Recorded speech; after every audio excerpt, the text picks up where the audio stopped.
This story by Samuel Bateman is Episode 1 of Let's Watch House of Mouse on Storybook Weaver.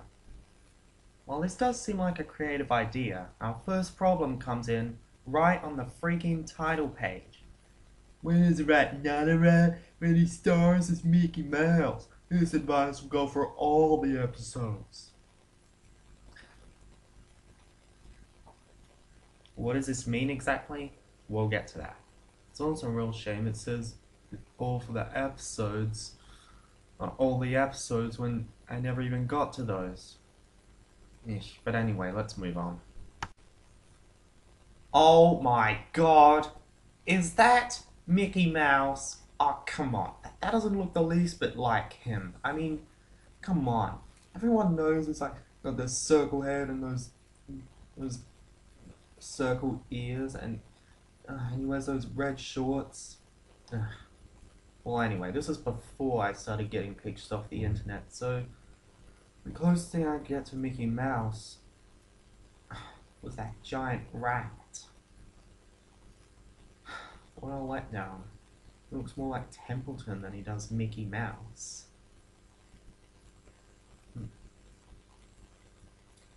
It was nice, Charlotte. Oh, well, anyway, one day, Mickey Mouse was watching his television. He was watching the last time he was at the House of Mouse.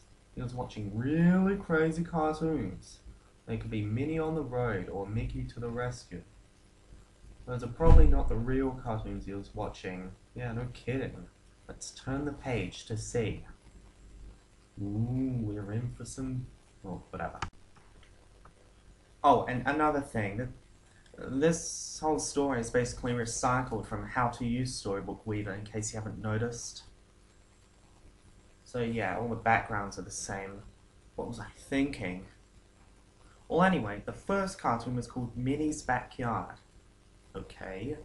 Minnie had a really cool backyard and decided to invite her friends, Mickey, Donald, Daisy, Goofy, and Pluto, to play on her playground.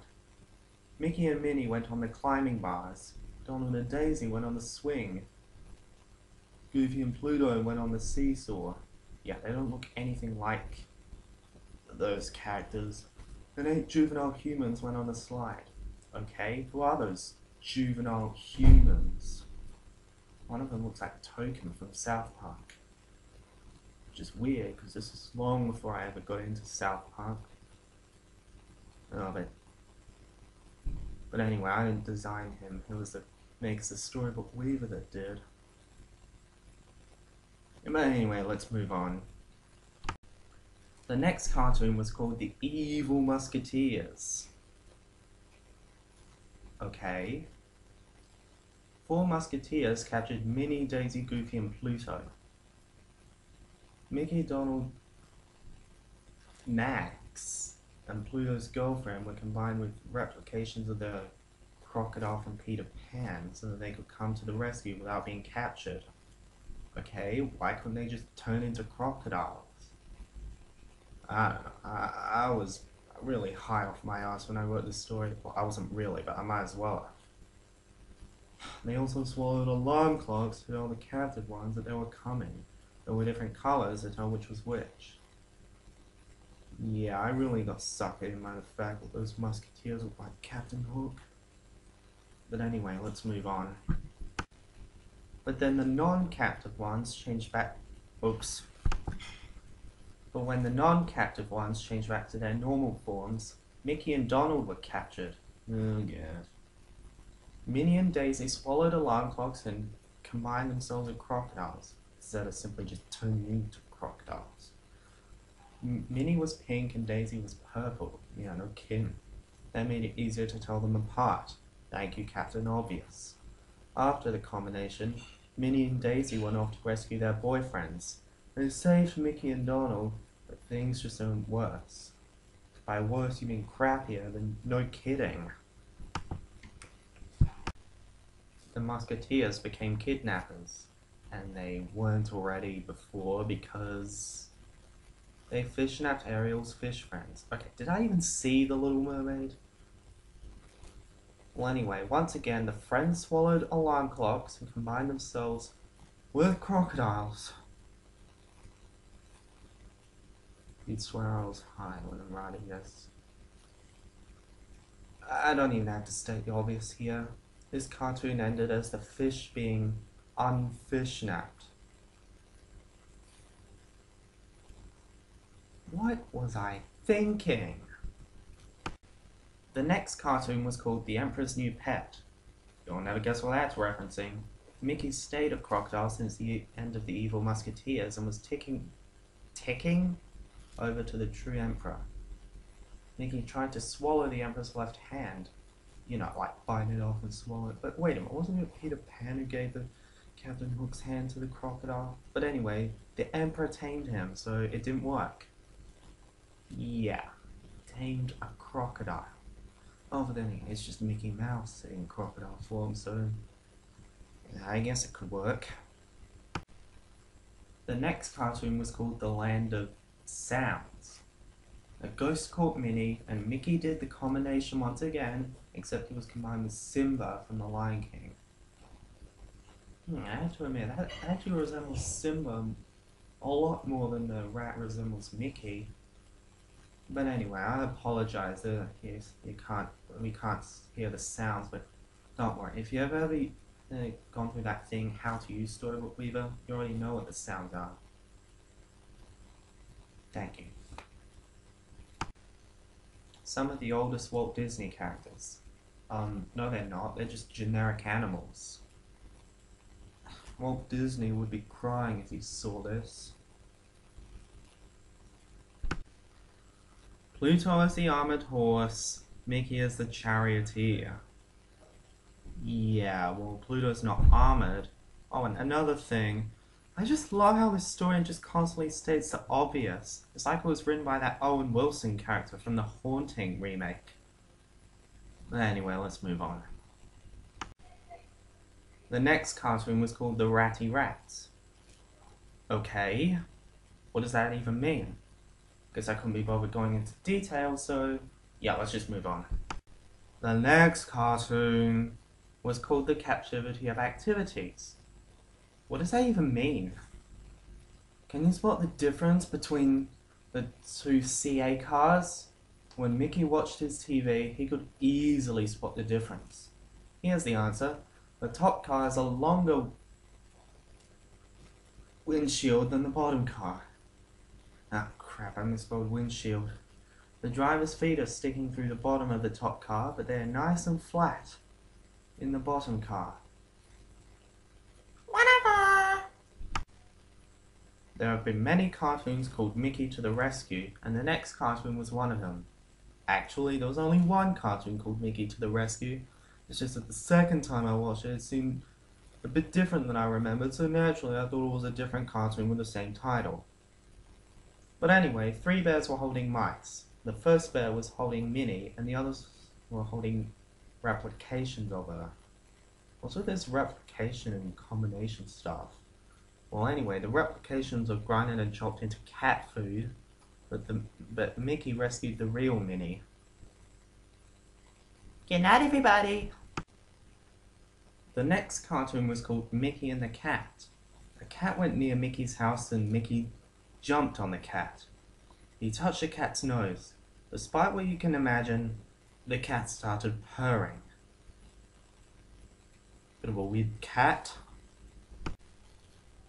After that cartoon, a juvenile female human, yeah, what's up with the terminology? Well, anyway, a juvenile female human, or girl, as most of you would say, appeared on the screen.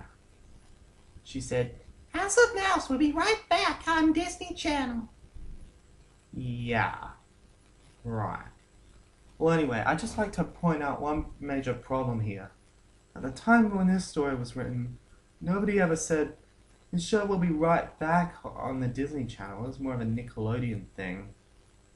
At least not on the Disney Channel I grew up watching here in Australia. As for the American Disney Channel, I'm not exactly sure. But I never watched the American Disney Channel because, yeah, I'm just rambling on, so let's just move on. After that, an advert appeared saying that A Bug's Life would be on that night. Well, that's funny. I don't remember being a dragonfly in A Bug's Life. But anyway, let's move on. After the advert, a farm appeared. The farmer said, House of Mouse is back on Disney Channel. Yeah, there was just one commercial and then the show came back on. What was it, like a 2-minute trailer for A Bug's Life? Anyway, let's move on. The next cartoon was called Mickey and the Helm.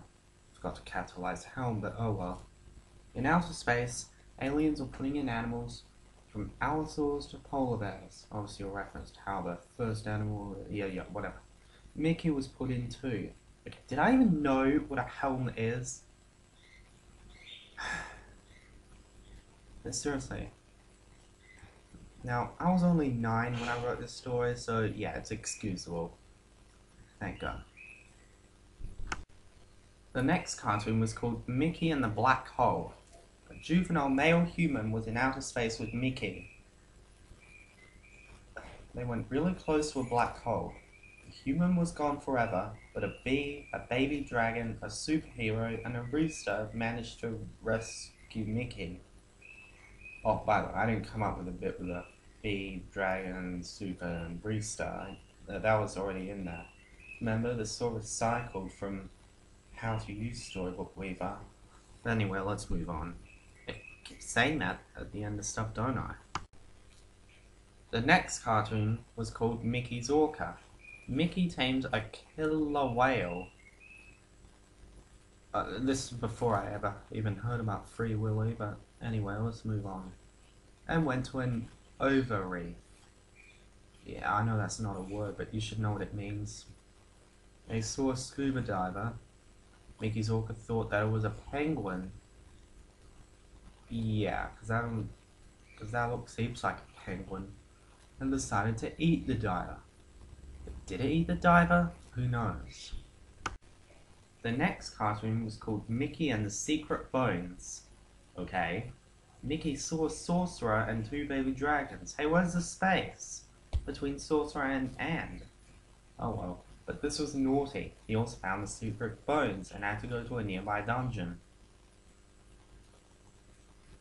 In case you're wondering why Mickey's head is turned the other way. No, that's how the boy's head was turned in the original. Well, let's move on.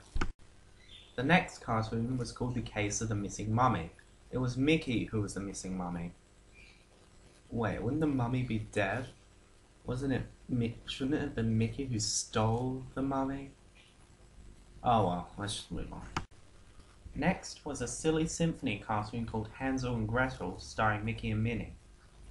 And yes, that is true. I think there was actually a cartoon called Hansel and Gretel that starred Mickey and Minnie Mouse.